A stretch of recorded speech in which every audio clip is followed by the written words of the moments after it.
what's going on, beautiful jellyfish? It's Tracy. Thank you so much for taking a little bit of time today to hang out with me. I really appreciate it. And in today's video, I'm going to be doing my updated Avacyn deck tech. I actually didn't realize, but the last time I filmed this was in 2020, and I like to film deck techs every 2 years or so.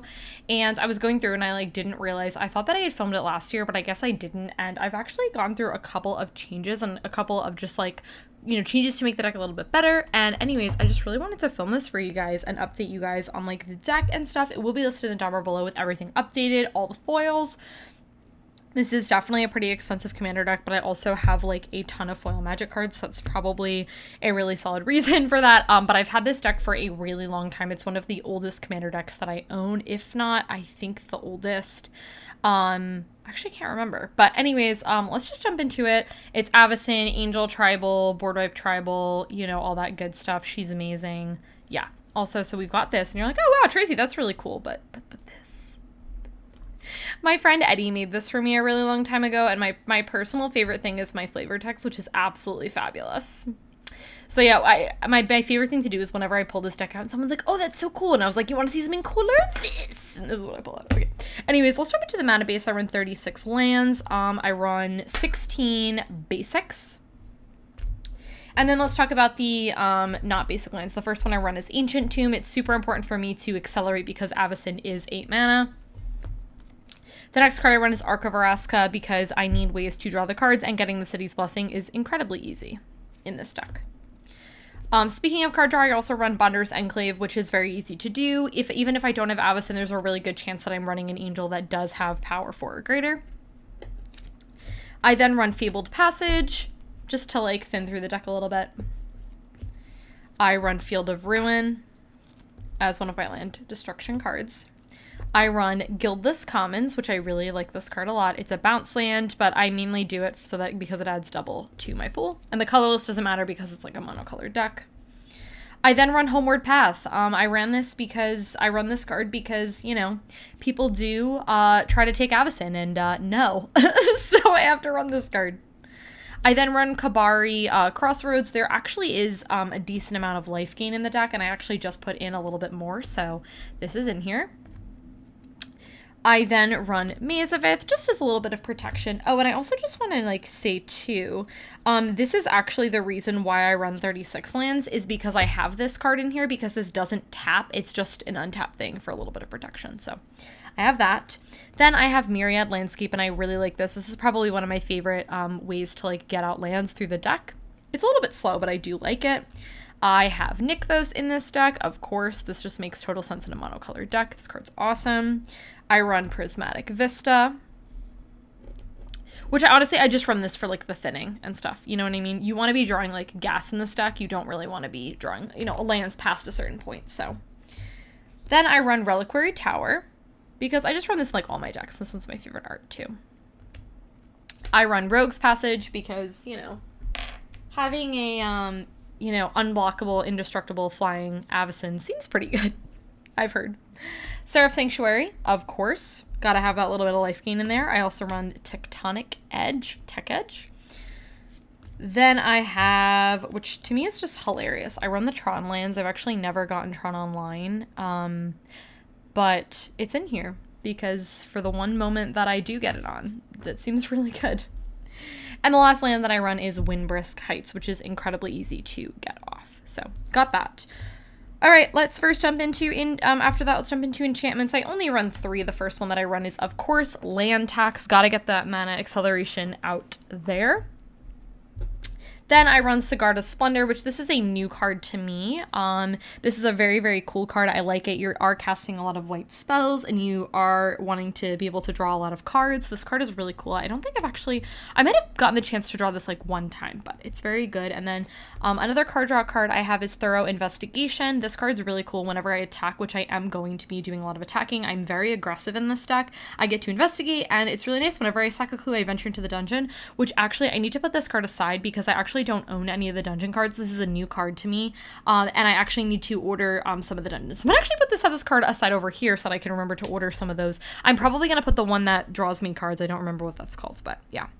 Okay, let's jump into instants. I run 5. The first one I run is Crush Contraband, and very similarly to that, I run Return to Dust, just as my little bit of way for dealing with artifacts and enchantments, that is Exile, so I love both of these cards.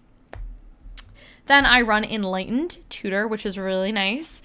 Paul, funny story, had actually gotten me a foil one for Elite, and I put it in Alila, and then the non-foil one went in here. I don't actually know why, because I feel like I tend to prioritize this deck over that deck. Anyways, it's fine. But anyways, I was really excited to have that because then that means I got to put the non-foil in something, which I put it in here because I actually have a lot of artifacts, like a lot of artifacts. I think I have like 25 or 23 or something. Let me look at what I have. I have 23 artifacts, and I only have a little bit of enchantments, like I just showed you, but still, this card is incredibly good. I then run Path to Exile, and very similarly to that, I run Swords to Plowshare. Gotta have that little bit of spot removal. Okay, let's talk about sorceries, which I'm going to run through these kind of fast because they're honestly all very similar. I run a ton of different board wipes that are all, again, around the same thing. Like I have Akroma's Vengeance, which, you know, standard, love this. By the way, these spiked in price, the Onslaught foil ones. I got these for like $5, $6, and now they're like $30 for the foil Onslaught ones because it's beautiful. Like, how could you not? Similarly, I have Planar Cleansing and Hour of Revelation because these do pretty much the same things, but this is like 3 mana for the most part because it basically should be 3 mana. And then I have Wrath of God and Day of Judgment. Then I have Armageddon. Yes, I am that person who runs Armageddon, and yes, I have used this before, and it is very mean, but it's pretty much a game winner at that point. Most people don't want to play after getting Armageddon. It makes sense. And the last thing I run is Winds of Abandon, and I actually think I owned this card, and then I never ran it, and someone was like, you should totally put this card in there. I don't even remember what I took out. I took out a different board whip and swapped it for this, but this card is really, really good. You pretty much are going to play for the Overload cost, and they get basics, but you don't honestly care because you've exiled all the creatures that they control. But it doesn't hit you, which is awesome. Okay, remember that stack of artifacts that I was chatting to you guys about earlier? Yeah, the stack of 23 artifacts. It's insane. I think this is like the most artifacts I run, maybe except for an Alila. The first one I run is Cosmos Elixir. So this says, at the beginning of your end step, draw a card if your life total is greater than your starting. Otherwise, you gain 2 life. I like it. It's a cute little, like, it's either going to draw you cards or it's going to gain you life, which is great either way. Another draw card I have is Endless Atlas. I really like this card. I drew this card, I don't think the last time I played Avacyn, but the time before, and I really found this card to be incredible because it says if you control the 3 or more with the same name, which is your planes, like that's what you're going to do, and you have a lot of them. So the fact that you can get this off pretty easily, 2 mana to draw a card is very good. Then I run expedition maps that I can get. What would big heavy hitter targets be, honestly? Probably your Nykthos, your Reliquary Tower if you are drawing a lot of cards, your Rogue's Passage if you feel like you need that little bit of advantage, your Maze of Ith, your Homeward Path if that's happening, maybe your Field of Ruin if you're, you know, needing a little destruction, your Ancient Tomb or your Ark. You know, there's a lot of different really good targets for your expedition map. So great card. Explorer's Scope, I like this card. You know, it's very cheap, like it's 1 and 1 to equip, like it's very inexpensive to do that. And then if you attack, you do get to look at the top and you can put that land into the battlefield tapped, which doesn't count for your land for turn. So it's a good card. I actually got this for a different deck, and then I think I took it out and then I put it in here, and I like it. Then I have Gilded Lotus. To be honest with you, this card will probably be replaced by, is it not Nyx Bloom Ancient? It's the one from, it's like Nyx Bloom something. It's the one that's 4 mana. That'll probably be replaced with this. I just need to pick one up, but this card is good. It's just the other one is like 4 mana, you know? Then I have Herald's Horn. Of course, if you're playing Tribal, you absolutely need this card in your deck. It's so good. I run Lightning Greaves, and very similarly to that, of course, we run Swiftfoot Boots. Gotta have those both. Gotta protect Avacyn as much as you can. Then I have Marbled Diamond for a little bit of mana ramp. Similarly, we got Mind Stone. I like that it does have the draw card, though. If you've topped out and you don't need it, you know, you can just crack it. Draw card. Then I have Mind's Eye, so that way I can just draw a bunch of cards. Pearl Medallion, these need a reprint. Anyone else waiting for these to get reprinted? Perilous Vault, to be honest with you, I think this was just in here as like a safety net, but the fact that it does hit me too. I think this card will eventually come out and be replaced by a different board wipe because it does hit me, and normally I don't mind, but with Avacyn I feel like I have other ways of feeling secure, so I think this will come out eventually and go to something else. Soul Ring. Then I have Sword of the Animus, which this card is awesome. I love this card. You tutor for a basic every time, and it doesn't have enough attack, but you don't really care when it's whenever it attacks. Doesn't even have to deal combat damage. You just get to get those basics, which is really great. Then I run Thematic Compass. This card is really awesome. I like it too because, you know, you're tutoring for the lands which you want, and then you just get like a Mazavith like on the back. But it also taps, where if you don't, you know, you don't need it for the Mazavith, you get a Mazavith on the back. This card's awesome. Thran Dynamo, very good card. Traveler's Amulet. Urza's Incubator is so incredibly good, and if you're playing Tribal, you absolutely need this. The fact that Avacyn can cost 6 with this, which is really great. Oh, I also, too, feel like I should mention, the earliest I've ever cast Avacyn is turn 4, I believe, but it's not very consistent. I mean, the deck is pretty consistent, but it's not that consistent, you know? Then I run Vanquisher's Banner, which is really cool. Your team gets a little bit of a buff, and you get to draw cards, which is cool. Fidelkanori, because honestly, what's better than huge angels than angels that, you know, are flashed in? Seems good to me. Yes, I play World Slayer. It's a very good card. All I'm going to say. And the last card I run for artifacts is Worn Power Stone, which is a really great card. I really like this one a lot. All right. For the best part, it's the creatures. So I only run 25 creatures in here, which is just, to me, like, doesn't really feel like that much, you know what I mean? Okay, the first one is a Chroma, and it's so funny because Paul and I were looking through this deck the other day, and he was like, oh, maybe, like, take out a Chroma, and I was like, absolutely not. She's like keyword soup. She's so incredibly good. She does a lot of different things. She's hard to kill, you know, pro black and red, which is really great. Not like if you have indestructible, they're probably going to be able to remove her anyway, but you know, she's very big, and this art is incredibly stunning. I love when it's just like a sheet of foil in the background. Anyone else, it's stunning to me. I have Angel of Finality. This is my way that I can deal with exiling cards. The only thing with this card is it is only one time, and I don't have any ways of blinking or really getting this back because your board is literally indestructible for the most part. So, you know, there's just, yeah. And like, honestly, I actually took out my recursion because I was like, no one is killing my things. I was like, if anyone's killing my things, they're going to exile. So I took out a lot of that stuff. You know what I mean? So this might come out at some point for a cheaper CMC Angel, because I did lower the curve, like this is one of the highest CMC stuff, obviously aside from Avacyn, because you kind of need to save your mana for her, you know what I mean? Angel of Jubilation, this card is incredibly good, it buffs your team, and this second part is actually definitely relevant.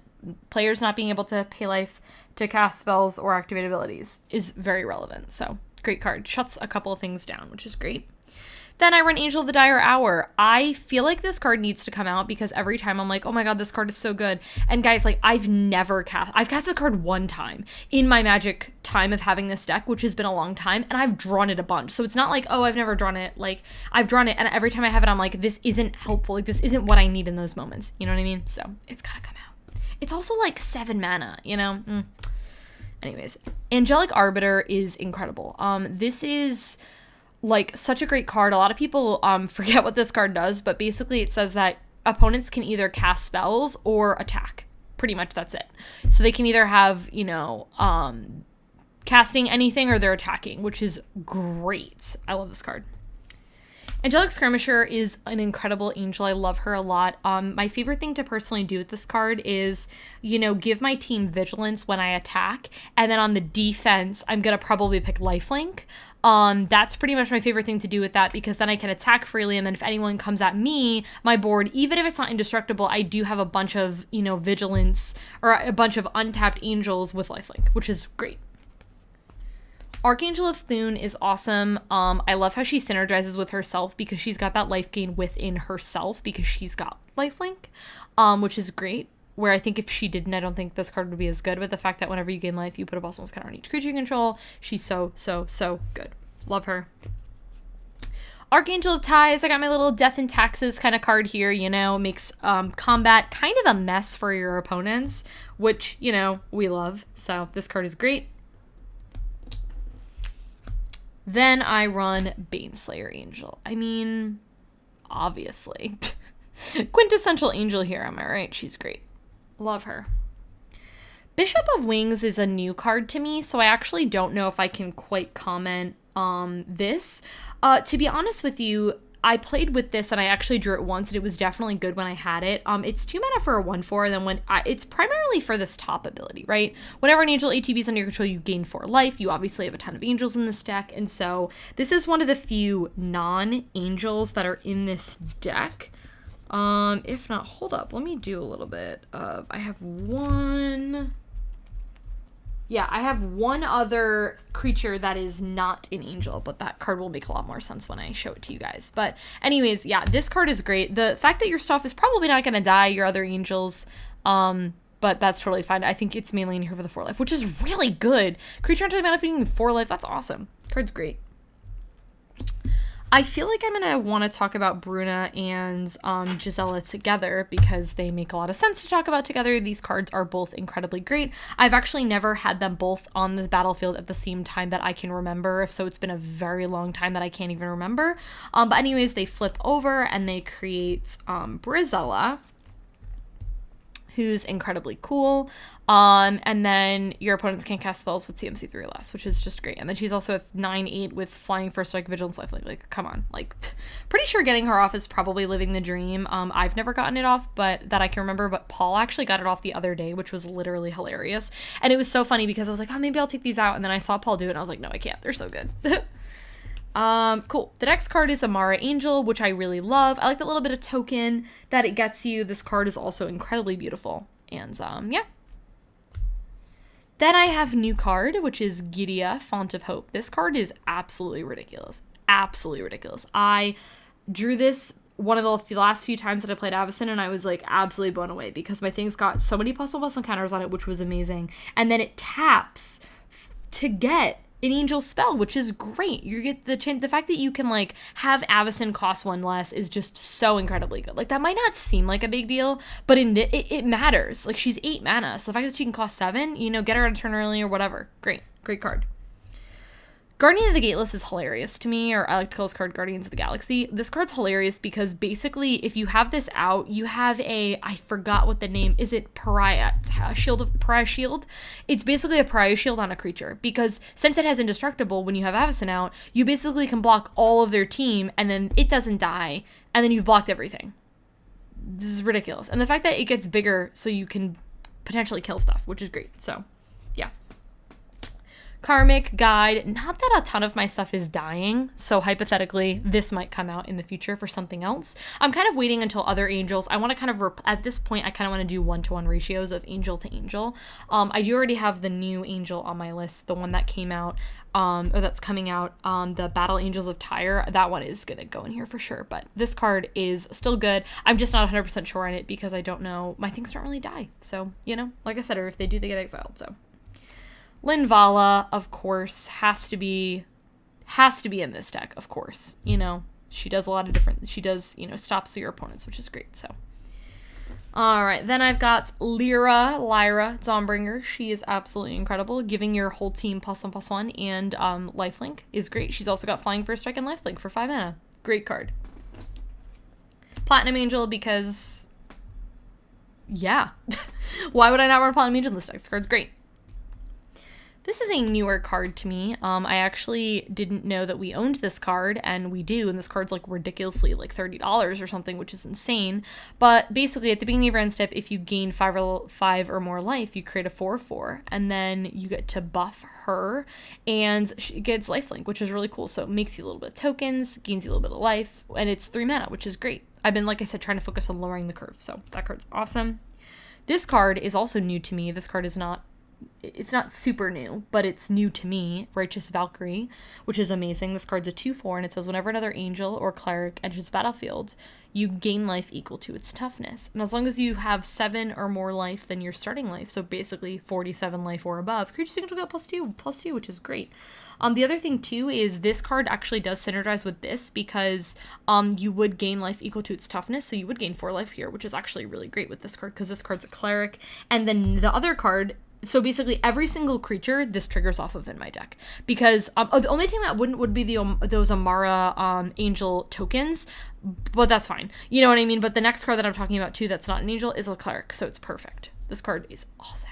I wanted to be able to draw this card and see how good it is because I feel like it's awesome. This was the other non-angel that I said, but this card is a cleric, so it synergizes with Righteous Valkyrie, and it's also a great synergy with the rest of the deck because angel spells that I control cost 2 less to cast, which is great. It's 3 mana 2/2. It's a great early game card. But to be honest with you, even if I draw this on turn like 8, you know what I mean? It's still going to help me, you know? It's a great card. Sunblast Angel because, you know, why have X amount of board wipes when you can have another board wipe, you know? Probably is coming out though, because this card looks good, but I actually haven't. Every time I draw it, it's not useful, which is such a bummer. It'll come out eventually. Okay, Thraben Watcher. Wow, this card's awesome. So other non-token creatures you control get +1/+1 and have vigilance, and she's got flying and vigilance too. This card doesn't look that good, but it's actually really, really good. And the fact that it buffs your team and gives your team vigilance is so incredibly good. And another thing that's really cool with this card too is if you have this card and Angelic Skirmisher, you can have your whole team's got vigilance, so you can, you know, pick a different thing with Angelic Skirmisher, so you can give your team a lifelink or first strike, depending. But you're probably going to pick lifelink with that, you know? And the last card in this deck is Victory's Herald, which, I mean, is just absolutely incredible. When it attacks, attacking creatures get flying and lifelink. The flying isn't so relevant. Everything's got flying anyway. The only thing that wouldn't have flying would be our 2 clerics, which we talked about. But, you know, this is not really an attack card, but, you know, it can with this card, you know? Getting the flying and a lifelink is so incredibly good, so... Yeah, guys, that is everything for this Avacyn Angel of Hope. This is my updated deck tech. I really hope that you guys enjoyed this deck tech. And yeah, if you guys enjoyed this video, go ahead and give it a thumbs up. Subscribe to my channel if you're not already, and I'll catch you all in my next one.